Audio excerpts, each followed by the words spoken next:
Hi hello నమస్తే welcome to mister Rama media. నేను మీ anchor Ramavath. Johnny master ప్రస్తుతం ట్రెండింగ్లో ఉన్న పర్సన్. దాని కారణం కూడా అందరికీ తెలుసు. ప్రస్తుతం ఎవరైతే జానీ మాస్టర్ దగ్గర గతంలో అసిస్టెంట్గా పనిచేసిందో ఒక అమ్మాయి ప్రస్తుతం జానీ మాస్టర్ మీద కేసు వేయడం జరిగింది. ఆ కేసు ఏంటంటే తనను మానసికంగా లైంగికంగా జానీ మాస్టర్ వేధిస్తున్నాడు అని చెప్పేసి జానీ మాస్టర్ మీద ప్రస్తుతం ఆమె కేసు వేయడం జరిగింది. సో ఇప్పుడు ఇది రెండు తెలుగు రాష్ట్రాల్లోనూ చాలా హాట్ టాపిక్ అయిపోయింది.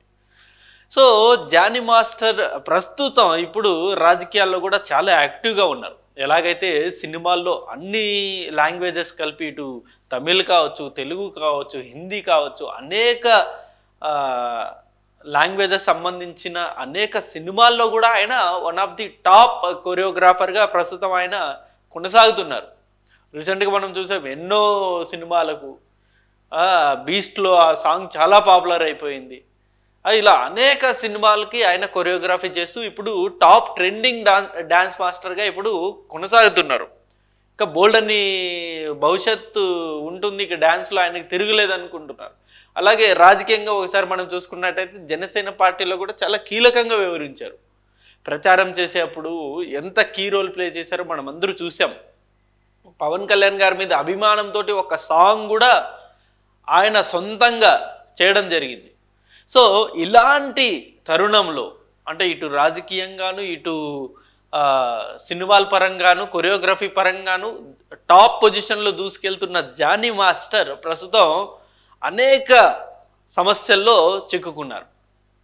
సో అది కూడా ప్రస్తుతం ఇప్పుడు మనం చూస్తూ ఉన్నాం. రీసెంట్గా జానీ మాస్టర్కి ఏమన్నా నామినేటెడ్ పదవి వస్తుంది అని కూడా చాలామంది అనుకుంటున్నారు, చాలామంది మాట్లాడుకుంటున్నారు. ఎందుకంటే జనసేనలో చాలా కీ రోల్ ప్లే చేశారు కాబట్టి నామినేటెడ్ పోస్ట్ కూడా ఇప్పుడు రావచ్చు అని చాలామంది అనుకుంటున్నారు.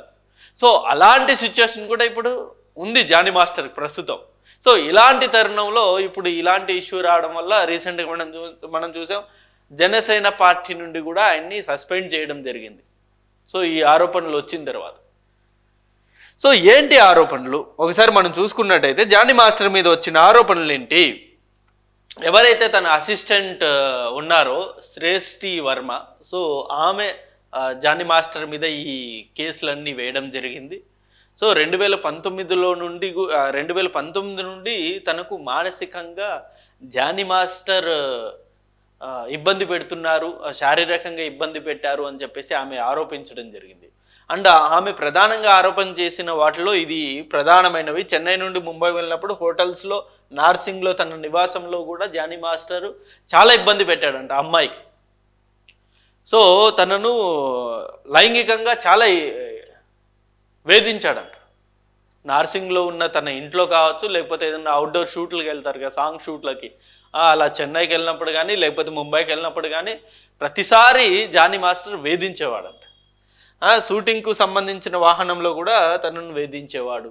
ఏది క్యారీవ్యాన్లు ఉంటాయి కదా, ఆ క్యారీవ్యాన్లో కూడా జానీ మాస్టర్ ఆమెను అనేక సార్లు వేధించాడని చెప్పేసి ఆమె ఫిర్యాదులో పేర్కొంది.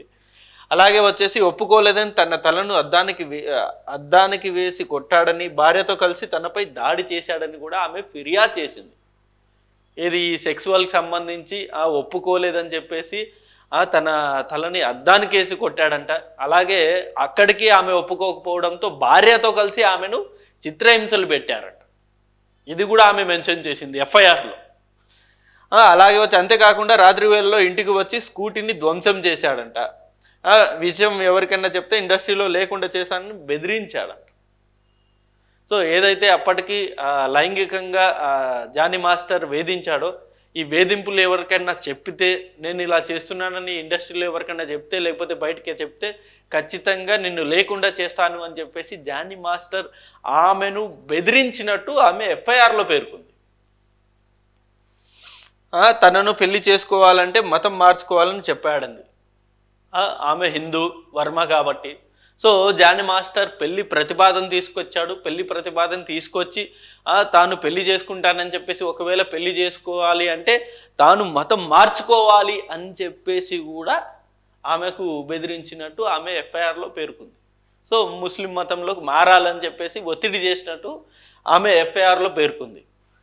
జానీ మాస్టర్ నుంచి ప్రాణహాని ఉందని ఫిర్యాదు చేసింది. సో ఇవన్నీ జరిగిన తర్వాత ఇప్పుడు ఎలాగో బయటకు వచ్చేసింది కాబట్టి జానీ మాస్టర్ నన్ను బ్రతికినీడు అని చెప్పేసి సో తన నుండి నాకు ప్రాణహాని ఉంది, నాకు ఖచ్చితంగా మీరు ప్రొటెక్షన్ ఇవ్వాలి అని చెప్పేసి పోలీసు వారికి ఆమె ఫిర్యాదు చేసింది. నిజంగా జానీ మాస్టర్ ఇవి ఇలా అంటే తన అసిస్టెంట్ శ్రేష్ఠ వర్మని నిజంగా ఇలా హింసించుంటాడా, నిజంగా మానసికంగా ఆమెను ఇబ్బంది పెట్టుంటాడా, లేకపోతే లైంగికంగా ఆమెను ఏమన్నా ఇబ్బంది పెట్టే అవకాశం ఉందా అనేది ఇప్పుడు చాలా క్వశ్చన్ మార్క్గా మారింది. ఎందుకంటే ఒకసారి మనం చూసుకున్నట్టయితే గతంలో ఇదే శ్రేష్ఠి ఒక పోస్ట్ చూడండి, ఇది శ్రేష్ఠి వర్మ, ఇది జానీ మాస్టర్ సంబంధించి గతంలో పెట్టిన పోస్ట్ ఏమని, guru is everything in our life, nothing is possible without him, life needs some power to push up, guru is that super power. ఇది 2020 ఫిబ్రవరిలో పెట్టిన పోస్ట్ ఇది. సో 2020 ఫిబ్రవరిలో పెట్టిన పోస్ట్ గురువుకి సంబంధించి ఆమె బట్ ఇప్పుడు ఆరోపిస్తుంది ఏంటి, 2019 నుండే తను ఈ లైంగికంగా ఇబ్బంది పెడుతున్నారని చెప్పేసి. బట్ అంత లైంగికంగా ఇబ్బంది పెట్టిన వ్యక్తి గురించి గురువు అని సంబోధిస్తూ 2020లో పోస్ట్ పెట్టడం ఏంటి అంటే ఎక్కడ అంటే ఎందుకు ఈ డిఫరెన్స్ అనేది వచ్చింది? నిజంగా 2019లోనే నిజంగా జానీ మాస్టర్ కనుక ఆమెను ఇబ్బంది పెట్టి ఉంటే ఖచ్చితంగా అప్పట్లోనే కేసు పెట్టి ఉంటే అయిపోయేది కదా. గతంలో నాకు తెలిసి ఆమె మేజర్ అనుకుంటా, ఆ మైనర్ అనుకుంటా, పాప పోక్సో చట్టం అనేది ఉండేది, ఖచ్చితంగా జానీ మాస్టర్ ఈ పాటికి జైలుకి వెళ్ళిపోయేవారు కదా.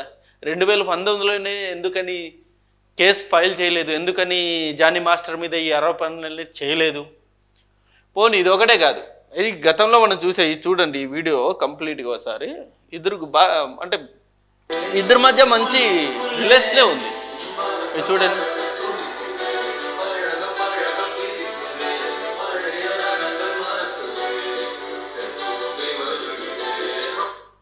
ఇద్దరు ఎంత మంచిగా డ్యాన్స్ చేశారు ఆ పాటకి. నిజంగా జానీ మాస్టర్ లైంగికంగా వేధించాడు అని చెప్పేసి ఆమె అనుకుంటే నిజంగా జానీ మాస్టర్తో దూరంగా మూవ్ అవ్వాలి కదా, ఎందుకని ఇంత క్లోజ్గా మూవ్ అయ్యింది?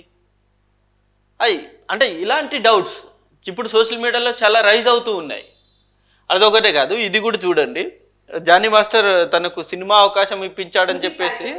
So by God's grace I got the opportunity to assist master and everything. So నేను చాలా సాంగ్స్ చేశాను మాస్టర్ అసిస్టెంట్ లాగా. చాలా సాంగ్స్ చేసిన తర్వాత మళ్ళీ ఏమంటారు అది అంటే మా అదృష్టమా లక్కీనెస్, మా అదృష్టం అంటే మాస్టర్ నాకు ఈ రోల్కి సెలెక్ట్ చేయడం, మాస్టర్ రోల్కి సెలెక్ట్ చేయడం. సో నేను చాలా thankful to Jani master. Thank you so much master. ఇక్కడ కూడా ఆమె నిజంగా గతంలో ఏదైతే ఒక సినిమా ఉందో యథా రాజా తదా ప్రజ, ఆ సినిమాకి ఆమె హీరోయిన్గా చేసింది. ఆ హీరోయిన్గా కూడా జానీ మాస్టరే ఈ రోల్కి నన్ను సెలెక్ట్ చేశాడు అని చెప్పేసి ఆమెనే స్వయంగా చెప్పడం జరిగింది. సో జానీ మాస్టర్ అంత ఎంకరేజ్ చేశారు అని చెప్పేసి కూడా ఆమె చెప్తుంది, అది నా అదృష్టం అని చెప్పేసి కూడా ఆమె చెప్తుంది. ఇది కూడా 2020లో జరిగిన 22లో జరిగిన ఇన్సిడెంట్ ఇది. దీనికి బెస్ట్ ఉదాహరణ ఇది ఒకసారి చూడండి. ఇది 2022లో 2 years ago అంటే 2022లో ఆమె హీరోయిన్గా ఒక సినిమా అనేది లాంచ్ అయింది. అందులో చూడండి ఇది.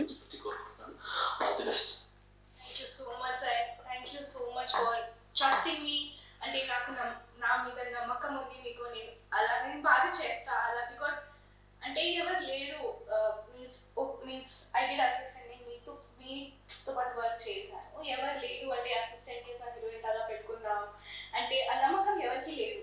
బికాస్ కొరియోగ్రఫీ చేసిన అంటే డాన్స్ నేర్పించడానికి కరెక్ట్గా అమ్మాయికి సూట్ అవుతారు. బికాస్ అది చాలా తక్కువ ఉన్నారు ఆ జన. So thank you so much for giving me this opportunity, trusting me. And చూడండి ఇక్కడ, thank you so much master, నాకు ఈ అవకాశం ఇప్పించినందుకు అని చెప్పేసి ఆమె జానీ మాస్టర్కి కృతజ్ఞత చెప్తుంది. సో అంత మంచి బాండింగ్ ఉంది ఇద్దరి మధ్య, గురు శిష్యురాలు లాగా. సో అలాంటి బాండింగ్ ఉన్న ఇద్దరి మధ్య ఇప్పుడు ఒక పిడుగులాంటి న్యూస్ వచ్చి పడింది. సో ఇది ఒకటే కాదు, ఇంకా చాలా ఉన్నాయి. వీళ్ళిద్దరూ కలిసి డ్యాన్స్ చేసినవి, ఇద్దరు కలిసి మాట్లాడిన వీడియోలు కూడా చాలా ఉన్నాయి. బట్ ఏది ఏమైనప్పటికీను అంటే ఎక్కడ ఏం జరిగిందో అంత క్లారిటీ అయితే ఎవ్వరికీ లేదు. బట్ జానీ మాస్టర్ మీద ఆమె ఎఫ్ఐఆర్ అయితే అంటే కంప్లైంట్ అయితే ఇచ్చింది. కంప్లైంట్ ఆధారంగా ఇప్పుడు పోలీసులు కంప్లైంట్ ఎఫ్ఐఆర్ అనేది రిజిస్టర్ చేశారు. ఖచ్చితంగా రేపో ఎల్లుండో ఆమెను తీసుకెళ్ళిపోయి జానీ మాస్టర్ని తీసుకెళ్ళి ఖచ్చితంగా జైల్లో కూర్చోబెడతారు. ఇది జరగబోయే సిచ్యువేషన్, ఇది జరగబోయే సీన్ ఇది. సో ఇక్కడ నేను ఒకటే అభ్యర్థిస్తున్నా, అంటే ఇక్కడ అది అమ్మాయిది తప్ప అబ్బాయిది తప్ప అనేది సెకండరీ, అది కోర్టులో అవన్నీ ప్రూవ్ అవుతుంది ఎవరు రాంగ్ ఎవరిది రైట్ అన్నది. సో అవన్నీ మనకు న్యాయపరమైన న్యాయానికి సంబంధించిన కోర్టుకి రిలేటెడ్ ఇష్యూస్ కాబట్టి సో వాటి గురించి మనం ఇక్కడ ఎక్కువగా డిస్కస్ చేయకూడదు. బట్ నేను అబ్బాయిలందరికీ ఒకటే రిక్వెస్ట్ చేస్తున్నాను, నిజంగా ప్రస్తుత ఈ కాలంలో మనం చూసుకున్నట్టయితే ఖచ్చితంగా ప్రతి సెక్షను అంటే మన జ్యుడిషియరీలో ఉన్న ప్రతి సెక్షన్ కూడా అమ్మాయికే ఫేవర్గా ఉంది, అబ్బాయిలకి ఎలాంటి ఫేవర్ లేదు. సో అమ్మాయిలు వాళ్ళంతకు వాళ్ళే మనల్ని పిలిచినా లేకపోతే వాళ్ళంతకు వాళ్ళే మనల్ని ట్రాప్లో దింపినా మనం ఎగేసుకుంటూ వెళ్ళిపోయి ఆ ట్రాప్లో పడితే మాత్రం ఇప్పుడు ఆ సిచ్యువేషన్ అనేది రాకపోవచ్చు. అంటే ఇప్పుడు నాతో బాగుంది కదా, ఏం ప్రాబ్లం లేదు కదా, సో భవిష్యత్తులో కూడా ఏ ప్రాబ్లం రాదు అని చెప్పేసి ఇప్పుడు అనుకున్నా సరే ఖచ్చితంగా భవిష్యత్తులో అయితే ఈ ప్రాబ్లం మీకు వెంటాడక తప్పదు. సో ఇది ఒకటే కాదు, అంటే జానీ మాస్టర్ కేసు ఒకటే కాదు, రీసెంట్గా మనం చూసాం రాజ్ తరుణ్ కేసు, అది కూడా ఇంచుమించు ఇలాంటి కేసే. అది కూడా గతంలో ఇద్దరు బాగా కలిసిమెలిసి ఉన్నారు, ఎక్కడ టర్మ్స్ చెడిపోయిందో ఏమో కానీ ఇప్పుడు ఇద్దరు కోర్టుల చుట్టూ పోలీస్ స్టేషన్ చుట్టూ తిరుగుతున్నారు. ఇప్పుడు ఇదే సిచ్యువేషన్ ఇప్పుడు జానీ మాస్టర్ గారికి కూడా ఇలాంటి పరిస్థితి ఇప్పుడు ఎదురైంది. సో ఇలా అనేక మంది, అంటే వీళ్ళు సెలబ్రిటీలు కాబట్టి మనకు తెలిసి బయటకు వచ్చాయి, కానీ తెలియని వాళ్ళు ఇంకెంతమందో లైక్ అమ్మాయిల ట్రాప్లో పడి ఇప్పటికీ చిత్రహింసలు అనుభవిస్తున్న అబ్బాయిలు ఎంతమందో. సో దయచేసి వాళ్ళందరికీ ఒకటే రిక్వెస్ట్, నేను ఇదివరకు చెప్పినట్టు అమ్మాయిలతో చాలా జాగ్రత్తగా ఉండండి. జాగ్రత్తగా ఉండండి ఇన్ ద సెన్స్ వాళ్ళు చనువిచ్చినా సరే మీరు మాత్రం రెచ్చిపోకండి. మీరు ఎంతలో ఉంటే అంతలో ఉంటే మీరు సేఫ్గా ఉంటారు. ఇది నేను ఈ వీడియో ముఖంగా మీకు నేను చెప్పదలుచుకుంది. ఇక జానీ మాస్టర్ విషయం అంటారా, ఇక ప్రస్తుతం అయితే చాలా సెన్సేషనల్ అయిపోయింది, సెన్సేషనల్ న్యూస్ అయ్యింది. సో ఇప్పుడు ఇది జ్యుడిషియరీ అంటే కోర్టుకు సంబంధించిన విషయం కాబట్టి దీని గురించి మనం ఎక్కువగా డిస్కస్ చేయకూడదు. నిజాలన్నీ కోర్టులో తెలుస్తాయి.